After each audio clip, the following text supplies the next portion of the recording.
Washington. For years, the U.S. military has sought to distance itself from a brutal civil war in Yemen, where Saudi-led forces are battling rebels who pose no direct threat to the United States.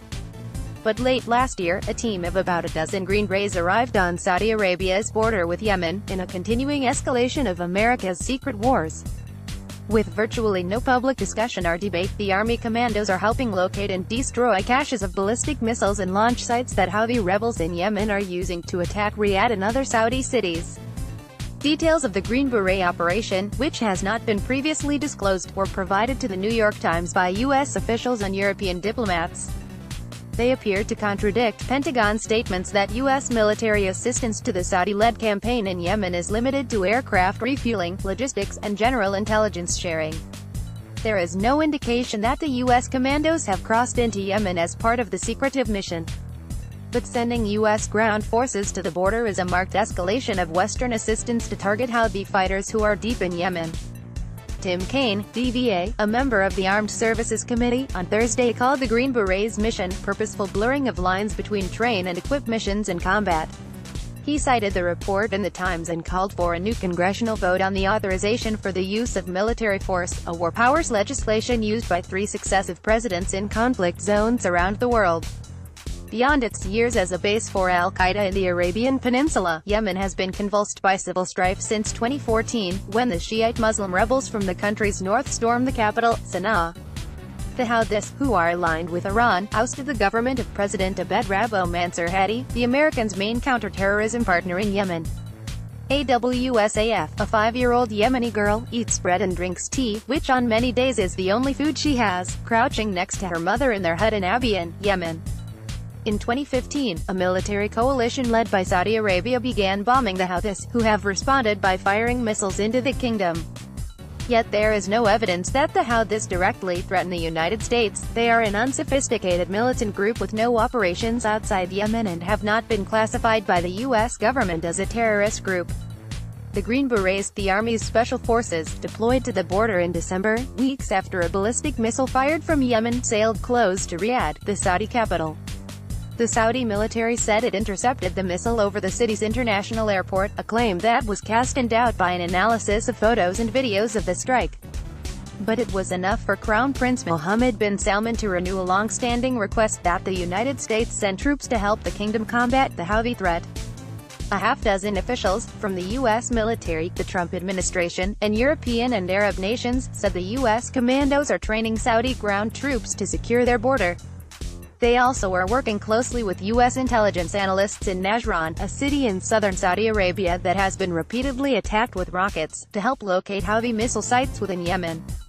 Dust fills the air as U.S. Green Beret soldiers alight from their MH-47 helicopter. Along the porous border, the Americans are working with surveillance planes that can gather electronic signals to track the Houthi weapons and their launch sites, according to the officials, all of whom spoke on condition of anonymity because they were not authorized to discuss the mission publicly. During a meeting on Capitol Hill in March, senators pressed Pentagon officials about the military's role in the Saudi-led conflict, demanding to know whether U.S. troops were at risk of entering into hostilities against the Houthis. Pentagon officials told the senators what had already been said publicly, that U.S. forces stationed in Saudi Arabia only advised within the kingdom's borders and were focused mostly on border defense. "We are authorized to help the Saudis defend their border," Gen. Joseph L. Vittel, head of U.S. Central Command, told the Senate Armed Services Committee on March 13. "We are doing that through intelligence sharing, through logistics support and through military advice that we provide to them." On April 17, Robert S.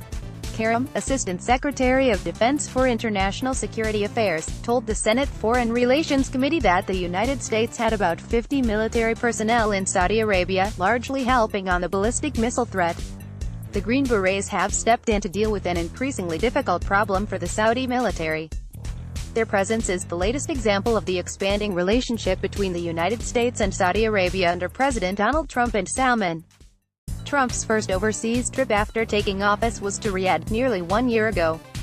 By contrast, President Barack Obama regularly criticized Saudi Arabia for civilian casualties inflicted by its bombing campaign in Yemen, and blocked arms sales to the kingdom.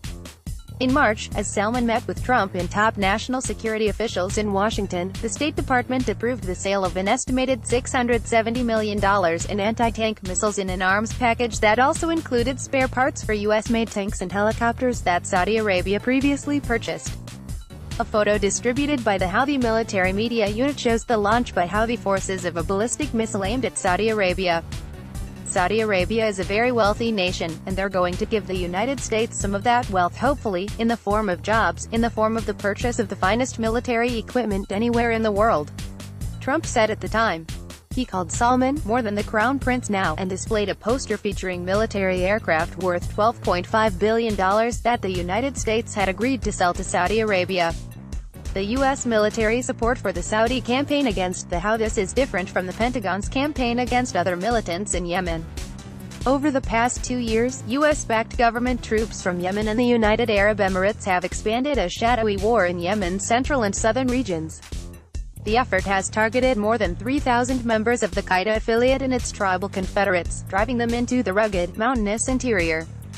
Last year, as part of Trump's intensified campaign against terrorist organizations, the United States launched more than 130 airstrikes in Yemen, according to U.S. Central Command. Most of the strikes targeted Qaeda militants, 10 were launched against Islamic State fighters. By comparison, the U.S. military launched 38 strikes in Yemen in 2016. Airstrikes have continued this year. Officials said U.S. support for the Saudi-led coalition against Houthi rebels, a campaign that includes the United Arab Emirates, Jordan and Egypt, was initially outlined in a 2015 document known as the Rice Memo, named after Susan E. Rice, who was then Obama's national security advisor.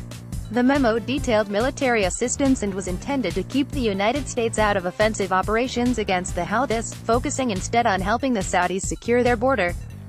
Under the Trump administration, the scope of those guidelines appears to have grown, as evidenced by the addition of U.S. surveillance planes and the Green Beret team.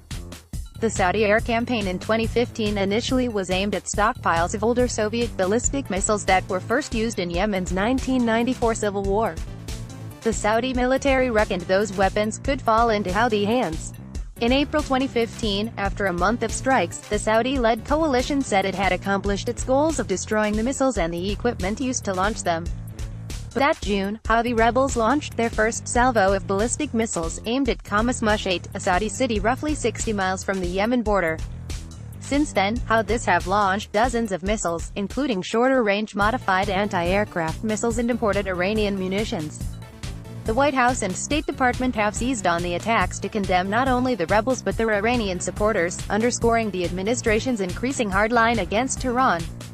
Iran destabilizes this entire region, Secretary of State Mike Pompeo said during a visit to Riyadh on Sunday. It supports proxy militias and terrorist groups. Is an arms dealer to the Houthi rebels in Yemen. Since 2015, Karim said, Houthi rebels have launched more than 100 ballistic missiles and many more rockets against major population centers, international airports, military installations and oil infrastructure, all within Saudi Arabia. In the first 4 months of this year, the Houthis launched more than 30 missiles, roughly on par with the number fired in all of 2017, according to data compiled by the Center for Strategic and International Studies. Saudi forces trying to counter weapons from Yemen's west coast, like the Houthi-held port in Hodeidah, where officials in Riyadh believe components of the missiles are shipped, have only two viable options, said Michael Knights, a fellow at the Washington Institute for Near East Policy. The first is to find the missiles where they are stored, which requires an extensive amount of intelligence, Knights said. The second is far harder, to attack the launch sites, he said. They have a very difficult problem. Knights said, Houthi rebels could hide mobile missile launchers anywhere from inside culverts to beneath highway overpasses. They are easily moved for hasty launches.